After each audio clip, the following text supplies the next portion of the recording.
ಕ್ರ್ಯಾಕ್ಸ್ನ reduce ಮಾಡಿ ಮನೇಲೇ ಯಾವ ರೀತಿ ಈಸಿಯಾಗಿ ಪೆಡಿಕ್ಯೂರ್ ಮಾಡ್ಬೋದು ಅಂತ ಹೇಳ್ಕೊಡ್ತಾ ಇದ್ದೀನಿ. ನಮಸ್ತೆ, ನಾನು ದೀಪಾ ನಾಗೇಶ್, ಆಯುರ್ವೇದಿಕ್ ಬ್ಯೂಟಿ ಥೆರಪಿಸ್ಟ್.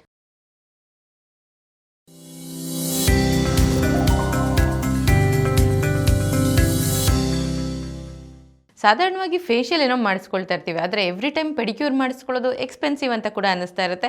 ಅಥವಾ ಅದು ಒಂದು ದಿನದ ಪೆಡಿಕ್ಯೂರಿಂದ ಹೀಲ್ ಕ್ರ್ಯಾಕ್ಸ್ ಹೋಗೋದು ಖಂಡಿತ ಸಾಧ್ಯ ಇಲ್ಲ. ಅದಕ್ಕೆ ಮನೇಲೇ ನೀವು ರೆಗ್ಯುಲರ್ ಆಗಿ ನಾನು ಹೇಳ್ಕೊಡೋಂಥ ಸಣ್ಣ ಸಣ್ಣ ಟಿಪ್ಸ್ನ ಫಾಲೋ ಮಾಡ್ತಾ ಬಂದರೆ ಪೆಡಿಕ್ಯೂರ್ ಮಾಡಿಸ್ಕೊಳ್ಳೋಂಥ ನೆಸೆಸರಿನೂ ಕೊಡೋದು ಇರೋದಿಲ್ಲ. ಮನೇಲೆ ಸಿಗುವಂಥ ಪ್ರಾಡಕ್ಟ್ಸಲ್ಲಿ ಫ್ರೀಯಾಗಿ ನೀವು ಹೀಲ್ ಕ್ರ್ಯಾಕ್ಸ್ನ ರೆಡ್ಯೂಸ್ ಮಾಡ್ತಾ ಬರ್ಬೋದು. ಎಲ್ಲದಕ್ಕಿಂತ ಮುಖ್ಯವಾಗಿ ಹೀಲ್ ಕ್ರ್ಯಾಕ್ ಯಾವುದರಿಂದ ಆಗುತ್ತೆ ಅಂತ ತಿಳ್ಕೊಳ್ಳೋಣ. ತುಂಬ ಜಾಸ್ತಿ ನಾವು ಹೀಲ್ಸ್ ಮೇಲೆ ಪ್ರೆಷರ್ ಹಾಕಿದಾಗ, ಎಕ್ಸಸ್ ಆಫ್ ಹೀಟ್ ಆಗಿದ್ದಾಗ ಅಥವಾ ಅನ್ಹೈಜಿನಿಕ್ನಿಂದನೂ ಕೂಡ ಹೀಲ್ ಕ್ರ್ಯಾಕ್ಸ್ ಆಗುವಂಥ ಚಾನ್ಸಸ್ ಇರುತ್ತೆ. ಶೂಸ್ನ ಜಾಸ್ತಿ ಹಾಕುವಂಥವ್ರಿಗೆ ಹೀಲ್ ಕ್ರ್ಯಾಕು ಜಾಸ್ತಿ ಬರೋಲ್ಲ, ಯಾಕಂದರೆ ಮಾಯ್ಶ್ಚರ್ ಅಲ್ಲೇ ಲಾಕ್ ಆಗಿರುತ್ತಲ್ಲ. ಹಾಗಾಗಿ ಶೂ ಅಥವಾ ಸಾಕ್ಸ್ನ ರೆಗ್ಯುಲರಾಗಿ ಹಾಕುವಂಥ ಅಭ್ಯಾಸನ ಮಾಡ್ಕೊಳ್ಳೋದು ಒಳ್ಳೆಯದು. ಅದರಲ್ಲಿ ನೈಲಾನ್ ಸಾಕ್ಸ್ಗಳಿಗಿಂತ ಕಾಟನ್ ಅಥವಾ ಪ್ಯೂರ್ ವೂಲನ್ ಸಾಕ್ಸ್ಗಳನ್ನ ಹಾಕೊಳ್ಳೋಂಥವ್ರಿಗೆ ಹೀಲ್ ಕ್ರ್ಯಾಕ್ ಆಗುವಂಥ ಸಾಧ್ಯತೆ ತುಂಬಾ ಕಡಿಮೆ ಆಗುತ್ತೆ. ಇನ್ನು ಆಲ್ರೆಡಿ ಹೀಲ್ ಕ್ರ್ಯಾಕ್ ಆಗೋಗಿದೆ ಅಂತ ಅನ್ನೋರು ಮನೇಲಿ ಯಾವ ರೀತಿ ಅದನ್ನು ರಿಡ್ಯೂಸ್ ಮಾಡ್ಬೋದು ಅಂತ ನೋಡೋಣ. ಎಕ್ಸಸ್ ಆಫ್ ಹೀಟ್ ಅಂದರೆ ಬಾಡಿ ಅತಿಯಾದ ಉಷ್ಣ ಆಗೋದ್ರಿಂದ ಕೂಡ ಹೀಲ್ಸಲ್ಲಿ ಕ್ರ್ಯಾಕ್ ಆಗುವಂಥ ಚಾನ್ಸಸ್ ಇರುತ್ತೆ.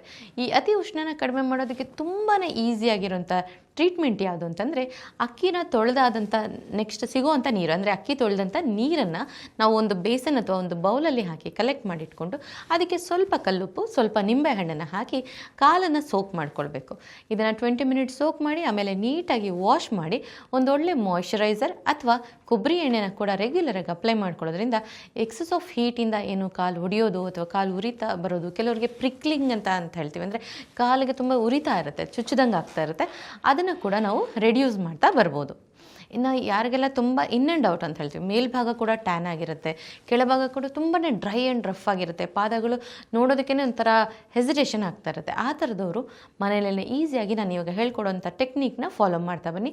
ಎವ್ರಿ ಡೇ ಆಗಿಲ್ಲ ಅಂದರೂ ವಾರದಲ್ಲಿ ಅಟ್ಲೀಸ್ಟ್ 2 ರಿಂದ 3 ಸತಿ ಈ ಟೆಕ್ನಿಕ್ನ ಮಾಡೋದ್ರಿಂದ ಹೀಲ್ ಕ್ರ್ಯಾಕ್ಸ್ನ ರೆಡ್ಯೂಸ್ ಮಾಡೋದ್ರ ಜೊತೆಗೆ ರಫ್ ಟೆಕ್ಸ್ಚರ್ ಕೂಡ ರೆಡ್ಯೂಸ್ ಆಗ್ತಾ ಬರುತ್ತೆ. ಫಸ್ಟು ಯಾವುದಾದ್ರೂ ಒಂದು ಲಿಕ್ವಿಡ್ ಸೋಪ್ನ ನೀಟಾಗಿ ಪಾದಕ್ಕೆ ಹಚ್ಚಬೇಕು. ಅದಾದ ನಂತರ ಒಂದು ಬೇಸನಲ್ಲಿ ಸ್ವಲ್ಪ ಬಿಸಿ ನೀರನ್ನ ಹಾಕಿ ಕಾಲುಗಳನ್ನ ಸೋಪ್ ಮಾಡ್ಕೊಳ್ಳಿ. ಬೇಸನ್ಗೆ ಕೆಲವರು ಲಿಕ್ವಿಡ್ ಸೋಪನ್ನ ಹಾಕ್ತಾರೆ, ಬಟ್ ನಾನಿವಾಗ ಹೇಳ್ಕೊಟ್ಟಿರೋ ರಿವರ್ಸ್ ಸ್ಟ್ರಾಟಜಿ ನಿಜಕ್ಕೂ ತುಂಬಾ ಪರಿಣಾಮಕಾರಿಯಾಗುತ್ತೆ. ಕಾಲಿಗೆ ನೀಟಾಗಿ ಲಿಕ್ವಿಡ್ ಸೋಪ್ನ ಅಪ್ಲೈ ಮಾಡಿಕೊಂಡು ಬಿಸಿ ನೀರಲ್ಲಿ ಕಾಲನ್ನ ಸೋಪ್ ಮಾಡ್ತಾ ಬನ್ನಿ. ಇದಕ್ಕೆ ಪೆಡಿಮೆನಿ ಕಿಟ್ ಅಂತ ಕೂಡ ಸಿಗುತ್ತೆ, ಅದರಲ್ಲಿ ಸಿಗುವಂಥ ಲೋಷನನ್ನು ಕೂಡ ಬಳಸ್ಬೋದು. ಬಟ್ ಮನೇಲೆ ಸಿಗುವಂಥ ಲಿಕ್ವಿಡ್ ಲೋಷನ್ ಅಥವಾ ಬಾಡಿ ವಾಶ್ ಅಂತ ಏನು ಹೇಳ್ತೀವಿ ಅದನ್ನು ಅಪ್ಲೈ ಮಾಡಿಕೊಂಡು ಬೆಚ್ಚಗಿರೋ ನೀರಲ್ಲಿ ಕಾಲಿಟ್ಕೊಳ್ಳಿ. ಯಾರಿಗೆಲ್ಲ ತುಂಬ ಹೀಲ್ ಕ್ರ್ಯಾಕ್ಸ್ ಆಗಿರುತ್ತೆ, ಕೆಲವ್ರಿಗೆ ಹಿಮ್ಮಿಡಿ ಹತ್ರ ಅಲರ್ಜಿ ಥರ ಕೂಡ ಆಗಿರುತ್ತೆ, ಆ ಥರದವರು ಯಾವುದಾದ್ರೂ ಒಂದು ಸ್ಯಾನಿಟೈಸರ್ನ ಕೂಡ ಇದರಲ್ಲಿ ಹಾಕ್ಕೊಳ್ಬೋದು. ನೀರಿಗೆ ಹಾಕಿ ಕಾಲನ್ನ ಸೋಕ್ ಮಾಡ್ಕೊಳ್ಬೋದು. 20 ಮಿನಿಟ್ಸ್ ಸೋಕ್ ಮಾಡಿ ಪೆಡಿಕ್ಯೂರ್ ಬ್ರಷ್ ಅಂತ ಸಿಗುತ್ತೆ. ಪೆಡಿಕ್ಯೂರ್ ಮಾಡ್ಕೊಳ್ಳೋದಕ್ಕೆ ಅಂತಲೇ ಪಾರ್ಲರ್ಗಳಲ್ಲಿ ಉಪಯೋಗಿಸೋಂಥದ್ದು ಇವಾಗ ಎಲ್ಲ ಕಡೆಯೂ ಈಸಿಯಾಗಿ ಅವೈಲೇಬಲ್ ಇರುತ್ತೆ. ಪೆಡಿಮೆನಿ ಬ್ರಷ್ ಅಂತ ಸಿಗುತ್ತೆ, ಅದರಲ್ಲಿ ಹಗೂರವಾಗಿ ರೌಂಡ್ ಆ್ಯಂಡ್ ರೌಂಡ್ ಮಸಾಜ್ ಮಾಡಿ. ಅದಿಲ್ಲ ಅಂತಂದರೆ ಮನೇಲೇ ಯಾವುದಾದ್ರೂ ಯೂಸ್ ಆಗದೇ ಇರೋವಂಥ ಟೂತ್ ಬ್ರಷ್ನ ಕೂಡ ನೀವು ಯೂಸ್ ಮಾಡ್ಕೊಳ್ಬೋದು. ಇಲ್ಲಾಂದರೆ ಪೆಡಿಕ್ಯೂರ್ ಸ್ಕ್ರೇಪರ್ ಅಂತ ಸಿಗುತ್ತೆ, ಅದನ್ನು ಕೂಡ ನೀವು ಯೂಸ್ ಮಾಡಿ ನೀಟಾಗಿ ಹೀಲ್ ಕ್ರ್ಯಾಕ್ಸ್ ಮೇಲೆ ರಬ್ ಮಾಡಬೇಕು. ಇದಾದ ನಂತರ ನೀಟಾಗಿ ವಾಶ್ ಮಾಡಿ ಮಾಯ್ಶ್ಚರೈಸರ್ ಅಥವಾ ಬಾಡಿ ಲೋಷನನ್ನು ಹಚ್ಚಿ ಪ್ಲಾಸ್ಟಿಕ್ ಕವರ್ನ ಹಾಕ್ಕೊಂಡು ಆಮೇಲೆ ಸಾಕ್ಸ್ ಹಾಕ್ಕೋಬೇಕು. ಎಸ್, ಇದೊಂದು ಸ್ವಲ್ಪ ಟ್ರಿಕಿ ಆಗಿರುತ್ತೆ, ಬಟ್ ಇದು ತುಂಬ ಚೆನ್ನಾಗಿ ವರ್ಕ್ ಆಗುತ್ತೆ. ಇದರಲ್ಲಿ ಥರ್ಮೋಸ್ಟ್ಯಾಟಿಕ್ ಎಫೆಕ್ಟ್ ಅಂತ ಹೇಳ್ತೀವಿ. ಹಾಗಾಗಿ ಕಾಲಲ್ಲಿ ಶುಷ್ಕತೆ ಚೆನ್ನಾಗಿ ಜಾಸ್ತಿ ಆಗಿ ರಫ್ ಟೆಕ್ಸ್ಚರ್ ಏನಿದೆ ಅದು ತುಂಬ ಬೇಗ ಕಡಿಮೆ ಆಗುತ್ತೆ. ಅಡ್ವಾನ್ಸ್ ಸ್ಪಾ ಟೆಕ್ನಿಕಲ್ಲಿ ಕೂಡ ನಾವು ಈ ಟೆಕ್ನಿಕ್ಸ್ನೆಲ್ಲ ಮಾಡ್ತಾ ಇರ್ತೀವಿ. ಸೊ ಪಾರ್ಲರ್ಗೆ ಹೋಗಿ ತುಂಬಾ ದುಡ್ಡನ್ನು ವೇಸ್ಟ್ ಮಾಡಿ ನೀವು ಅದನ್ನು ಮಾಡಿಸ್ಕೊಳ್ಳೋದಕ್ಕಿಂತ ಮನೇಲೇ ರೆಗ್ಯುಲರಾಗಿ ಈ ಟೆಕ್ನಿಕ್ನ ಮಾಡಿ ನೋಡಿ. ವಿತಿನ್ ವೀಕ್ ನಿಮಗೆ ಹೀಲ್ ಕ್ರ್ಯಾಕ್ಸ್ ಅಥವಾ ಹೀಲಲ್ಲಿರುವಂಥ ರಫ್ ಟೆಕ್ಸ್ಚರ್ ಕೂಡ ರೆಡ್ಯೂಸ್ ಆಗ್ತಾ ಬರುತ್ತೆ. ಸೊ ಕಾಲನ್ನ ನೀಟಾಗಿ ಪೆಡಿಕ್ಯೂರ್ ಮಾಡ್ಕೊಂಡ ನಂತರ ಮಾಯ್ಶ್ಚರೈಸರ್ ಅಥವಾ ಕೊಬ್ಬರಿ ಎಣ್ಣೆನ ಕೂಡ ನೀವು ಯೂಸ್ ಮಾಡ್ಬೋದು.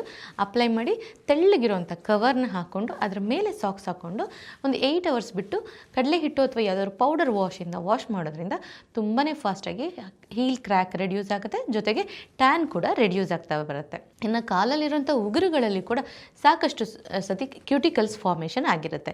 ಅದನ್ನು ಹಾಗೆ ಇಗ್ನೋರ್ ಮಾಡಿದಾಗ ನೋಡೋದಕ್ಕೂ ಕೂಡ ಸ್ಟೈಲಿಶ್ ಆಗಿರಲ್ಲ. ನೇಲ್ ಪಾಲಿಶ್ ಅಥವಾ ನೇಲ್ ಪೇಂಟ್ ಅಪ್ಲೈ ಮಾಡಿದಾಗ ಕೂಡ ತುಂಬಾ ಬೇಗ ಹೋಗುವಂಥ ಚಾನ್ಸಸ್ ಇರುತ್ತೆ. ಸೊ ಇದಕ್ಕೆ ಕೂಡ ಒಂದು ಒಳ್ಳೆ ಟೆಕ್ನಿಕ್ನ ಹೇಳ್ಕೊಡ್ತೀನಿ. ಸೊ ಇದಕ್ಕೆ ನಾವು ಕ್ಯೂಟಿಕಲ್ ಕ್ರೀಮ್ ಅಂತ ಸಿಗುತ್ತೆ. ಕ್ಯೂಟಿಕಲ್ ಕ್ರೀಮನ್ನು ನೀಟಾಗಿ ನೇಲ್ಸಿಗೆ ಅಪ್ಲೈ ಮಾಡಿಬಿಟ್ಟು 10 ನಿಮಿಷ ಮಸಾಜ್ ಕೊಟ್ಟು ಬಿಸಿ ನೀರಲ್ಲಿ ಕಾಲನ್ನ ಸೋಪ್ ಮಾಡಿ ಅದಾದ ನಂತರ ನಾನು ಹೇಳ್ದಂಗೆ ನೀಟಾಗಿ ವಾಶ್ ಮಾಡೋದ್ರಿಂದ ಪ್ಯೂಮಿಕ್ ಸ್ಟೋನಿಂದ ವಾಶ್ ಮಾಡೋದ್ರಿಂದ ಕೂಡ ತುಂಬ ಬೇಗ ನೇಲ್ಸ್ ಆ್ಯಂಡ್ ಹೀಲ್ಸ್ ಕೂಡ ತುಂಬ ಸಾಫ್ಟ್ ಆಗಿರುತ್ತೆ. ಹೆಲ್ದಿ ನೇಲ್ ಗ್ರೋತ್ ಕೂಡ ಆಗುತ್ತೆ. ಇದಕ್ಕೆ ಕಾಲಿಗೆ ಮಾತ್ರನೇ ಅಲ್ಲ, ಇವನ್ ಕೈಗೂ ಕೂಡ ನಾವು ಯೂಸ್ ಮಾಡ್ತಿರ್ತೀವಿ. ಸೊ ಕ್ಯೂಟಿಕಲ್ ಕ್ರೀಮ್ನ ಅಪ್ಲೈ ಮಾಡಿಕೊಂಡು ಬ್ಯಾಕ್ವರ್ಡ್ ಡೈರೆಕ್ಷನ್ ಡೈರೆಕ್ಷನಲ್ಲಿ ಮಸಾಜ್ ಮಾಡ್ಕೊಳ್ಬೇಕು. ಮಸಾಜ್ ಮಾಡಿ ಸ್ವಲ್ಪ ಬೆಚ್ಚಗಿರೋ ನೀರಲ್ಲಿ ಕೈನ ಸೋಕ್ ಮಾಡಿಕೊಂಡು ಅದಾದ ನಂತರ ನೀಟಾಗಿ ವಾಶ್ ಮಾಡೋದ್ರಿಂದ ಕೂಡ ಹೆಲ್ದಿ ನೇಲ್ಸ್ ನಿಮ್ದಾಗುತ್ತೆ. ಇನ್ನು ಇದೆಲ್ಲ ಮಾಡಿ ಆದಮೇಲೆ ರೆಗ್ಯುಲರಾಗಿ ಯಾವ ಹೀಲ್ ಕ್ರೀಮ್ ಅಪ್ಲೈ ಮಾಡ್ಕೊಳ್ಬೋದು ಅಂತ ಸಾಕಷ್ಟು ಜನ ಕೇಳಿದ್ದೀರ. ಸೊ ಯಾವುದೋ ಒಂದು ಕೆಮಿಕಲ್ ಓರಿಯೆಂಟೆಡ್ ಅಥವಾ ಎಕ್ಸ್ಪೆನ್ಸಿವ್ ಹೀಲ್ ಕ್ರೀಮ್ನ ಅಪ್ಲೈ ಮಾಡ್ಕೊಳ್ಳೋದ್ರಿಂದ ಹೀಲ್ ಕ್ರ್ಯಾಕ್ಸು ರೆಡ್ಯೂಸ್ ಆಗೋದಿಲ್ಲ. ಇದಕ್ಕೆ ಮನೇಲೇ ಈಸಿಯಾಗಿರೋಂಥ ಟೆಕ್ನಿಕ್ನ ಹೇಳ್ಕೊಡ್ತೀನಿ, ಖಂಡಿತವಾಗ್ಲೂ ಟ್ರೈ ಮಾಡಿ. ಸ್ವಲ್ಪ ಗುಲಾಬಿ ದಳಗಳನ್ನ ತೊಗೊಳ್ಳಿ, ಚೆನ್ನಾಗಿ ಜಜ್ಜಿ ಅದಕ್ಕೆ ಕೊಬ್ಬರಿ ಎಣ್ಣೆ ಹಾಕಿ ಚೆನ್ನಾಗಿ ಬಿಸಿ ಮಾಡಿ. ಇದನ್ನು ನೀವು ಒಂದು ತಣ್ಣಗಾದ ನಂತರ ಒಂದು ಬಾಟ್ಲಲ್ಲಿ ಸ್ಟೋರ್ ಮಾಡಿಟ್ಕೊಂಡು ರೆಗ್ಯುಲರಾಗಿ ಅದನ್ನು ಅಪ್ಲೈ ಮಾಡ್ಕೊಳ್ಳೋದ್ರಿಂದ ತುಂಬ ಫಾಸ್ಟಾಗಿ ರೆಡ್ಯೂಸ್ ಆಗುತ್ತೆ. ತುಂಬಾ ಜಾಸ್ತಿ ಡೆಡ್ ಸೆಲ್ಸ್ ಇರುತ್ತೆ, ಪೀಲ್ ಔಟ್ ಆಗ್ತಾ ಇರುತ್ತೆ ಅಂದರೆ ಇದೇ ಮಿಶ್ರಣಕ್ಕೆ ಈಕ್ವಲ್ ಕ್ವಾಂಟಿಟಿಲಿ ನೀವು ಜೇನುಮೇಣ, ಕೊಬ್ಬರಿ ಎಣ್ಣೆ ಜೊತೆಗೆ ಸ್ವಲ್ಪ ಗ್ಲಿಸರಿನನ್ನು ಮಿಕ್ಸ್ ಮಾಡಿ ಬಿಸಿ ಮಾಡಿ ತೆಗೆದಿಟ್ಕೊಳ್ಳಿ. ಇದನ್ನು ಹೀಲ್ ಕ್ರ್ಯಾಕ್ ಕ್ರೀಮ್ ಥರ ಡೈಲಿ ಅಪ್ಲೈ ಮಾಡ್ತಾ ಬರೋದ್ರಿಂದ ಹೀಲ್ ಕ್ರ್ಯಾಕ್ ಕೂಡ ಕಡಿಮೆ ಆಗ್ತಾ ಬರುತ್ತೆ. ಜೊತೆಗೆ ಸಾಫ್ಟ್ ಆ್ಯಂಡ್ ಸ್ಮೂತ್ ಪೆಡಿಕ್ಯೂರ್ ಮಾಡಿಸ್ಕೊಂಡಾಗ ಏನು ರಿಸಲ್ಟ್ ಬರುತ್ತೋ ಅದು ಮನೇಲೇ ನೀವು ಪಡ್ಕೊಳ್ತಾ ಬರ್ಬೋದು.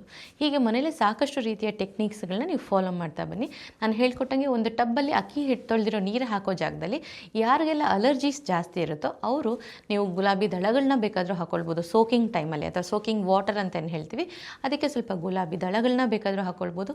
ತುಂಬಾ ಜಾಸ್ತಿ ಇಚ್ಚಿಂಗ್ ಅಥವಾ ಅಲರ್ಜಿ, ಕೆಲವರಿಗೆ ಬೆರಳು ಸಂಧಿಗಳಲ್ಲಿ ನಂಜಿ ಅಂತ ಆಗುತ್ತೆ. ಈ ಥರದ್ದೆಲ್ಲ ಆಗುವಂಥವ್ರು ನಿಂಬೆಹಣ್ಣಿನ ರಸ ಅಥವಾ ಬೇವಿನ ಎಲೆಗಳೇನಿರುತ್ತೆ ಅದನ್ನು ಚೆನ್ನಾಗಿ ಸ್ವಲ್ಪ ಜಜ್ಜಿ ಅದನ್ನು ಕೂಡ ನೀವು ನೀರಿಗೆ ಹಾಕಿ ಕಾಲನ್ನು ಸೋಕ್ ಮಾಡೋದ್ರಿಂದ ಅಲರ್ಜಿಕ್ ಕಾಸಿಂಗ್ ಯಾವುದೇ ರೀತಿಯ ಪ್ರಾಬ್ಲಮ್ ಇದ್ದರೂ ಕೂಡ ರೆಡ್ಯೂಸ್ ಮಾಡ್ತಾ ಬರ್ಬೋದು. ಹೀಗೆ ಸಾಕಷ್ಟು ಟೆಕ್ನಿಕ್ಗಳನ್ನ ಮನೇಲೇ ಮಾಡ್ಕೊಳ್ತಾ ಬನ್ನಿ. ಎವ್ರಿಡೇ ಪಾರ್ಲರ್ಗೆ ಹೋಗಿ ಪೆಡಿಕ್ಯೂರ್ ಮಾಡಿಸ್ಕೊಳ್ಳೋಕ್ಕಾಗದೇ ಇರ್ಬೋದು, ಆದರೆ ಮನೇಲೇ ನಾನು ಇವಾಗ ಹೇಳ್ಕೊಟ್ಟಿರೋದನ್ನೆಲ್ಲದನ್ನು ಫಾಲೋ ಮಾಡ್ತಾ ಇದ್ದರೆ ಖಂಡಿತವಾಗ್ಲೂ ಫೇಸ್ ಆ್ಯಂಡ್ ಹ್ಯಾಂಡ್ಸ್ ಮಾತ್ರನೇ ಅಲ್ಲ, ಜೊತೆಗೆ ಹ್ಯಾಪಿ ಫೀಟ್ಸ್ ಕೂಡ ನಿಮ್ದಾಗುತ್ತೆ. ಇದೇ ಥರನೇ ಇಂಟ್ರೆಸ್ಟಿಂಗ್ ಆ್ಯಂಡ್ ಇನ್ಫಾರ್ಮೇಟಿವ್ ಆಗಿರುವಂಥ ವೀಡಿಯೋಸ್ಗಾಗಿ ಫಾಲೋ ಮಾಡ್ತಾ ಇರಿ ವಿಶ್ವವಾಣಿ ಹೆಲ್ತ್ ಯೂಟ್ಯೂಬ್ ಚಾನಲ್.